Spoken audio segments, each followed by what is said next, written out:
সকালে না রুটি খাওয়ার অভ্যাস কিন্তু এই রোজা আসছে কোনে মানে রমজান রাখলেও হয় না সেরকম অবস্থা। তো সব মশলা দিয়ে ভালো করে আজকে রাতের জন্য রুটি করেছি। অনেকদিন ধরে রুটি খাওয়া হয় না, তো ওই দিনকে মাংস রান্না করেছিলাম সেটাই ছিল। ভাবলাম যে আর এই যে সবজিটা রান্না করেছি, ভাবলাম যে এটাই রুটি দিয়ে খেয়ে ফেলি। রুটি কিন্তু গরম গরম ভালোই লাগে আমার কাছে, কারণ সকালে না রুটি খাওয়ার অভ্যাস কিন্তু এই রোজা আসছে কোনে মানে রমজান আসছে কোনে আর খাওয়া হয় না। তাই ভাবলাম যে আজকে একটু রুটি করে নিই।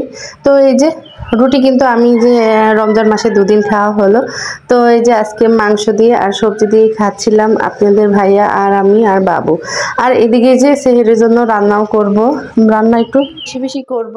আর যেহেতু বাড়ি চলে যাব একটু একটু করে রান্না করে আপনাদের ভাইয়ার জন্য রেখে যাব।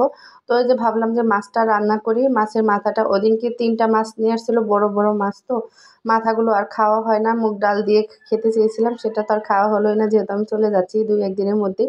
আর এখন ভাবলাম যে একটা রান্না করি, রান্না করে খাওয়াই রেখে যাই। আমি যদি রান্না না করি ওরকমই থেকে যাবে। তো ভাবলাম যে একটু রান্না করি। তো বেগুন দিয়ে 2টা বেগুন নিয়েছি, কয়েকটা সিম আর আলু দিয়ে ভাবলাম যে একটু কষিয়ে ভালো করে রান্না করি। ঝোলটা বেশি রাখবো না, আবার না রাখলেও হয় না সেরকম অবস্থা। তো সব মশলা দিয়ে ভালো করে কষিয়ে নিলাম, মাছটা ভেজে নিলাম, মানে ভেজে নিয়েছি। তবু ওই যে আবার ভাবলাম যে একটু কষিয়ে নিই, মাছের ভেতরে মশলা না গেলেও ভাজলেও না মনে হয় যে মশলা যায় না সেরকম অবস্থা। কীরকম জানি এই রমজান মাসে আমার এরকম, কিন্তু আমি যে কিন্তু টাটকা মাছ হলে কষিয়ে রান্না করি, কিন্তু ইদানিং ধরে এরকম হয়ে গেছে, মাছের একটা জানি কীরকম স্মেল আসে। তো ওই যে মাছটা তুলে নিয়ে কষিয়ে তারপর বেগুনটা দিয়ে দিলাম, মানে সবজিটা দিয়ে দিলাম, ভালো করে কষিয়ে নিব। আর কিছু এরাতে আর রান্না করব না। আর রান্না করব না বলতে মাংস একটু রান্না করলাম আলু দিয়ে, আর এই যে এটাতেই হয়ে যাবে। আর বেশি করে রান্না করেছি যেহেতু রেখে যাব। মাছগুলো দিয়ে দিয়ে সামান্য একটু ঝোল দিয়ে দিয়েছি, কারণ সব কিছু না সেদ্ধ হয়ে গেছে খুব ভালোভাবে কষানোর মধ্যে।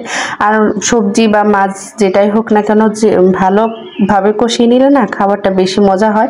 আর সত্যি এই মাছের তরকারিটা অনেক ভালো লাগছে। আর কয়েকটা মাংসের মধ্যে আলু দিয়ে দিলাম, সেটা আর দেখানো হয়নি, মানে একটু একটু ভিডিও করি আর একটু একটু কাজও করে আবার নেওয়া হয়, যেহেতু রোজা থেকে না এতটাও ভালো লাগে না। তো এই যে এখন ধনেপাতা দিয়ে দিচ্ছিলাম, ধনেপাতা দিয়ে সামান্য একটু জিরে গুঁড়ো দিয়ে বন্ধ করে দিব, কারণ তরকারিটা হয়ে গেছে। আর এই দেখেন আমার তরকারিটার ফাইনাল লুক অনেক সুন্দর হয়েছে।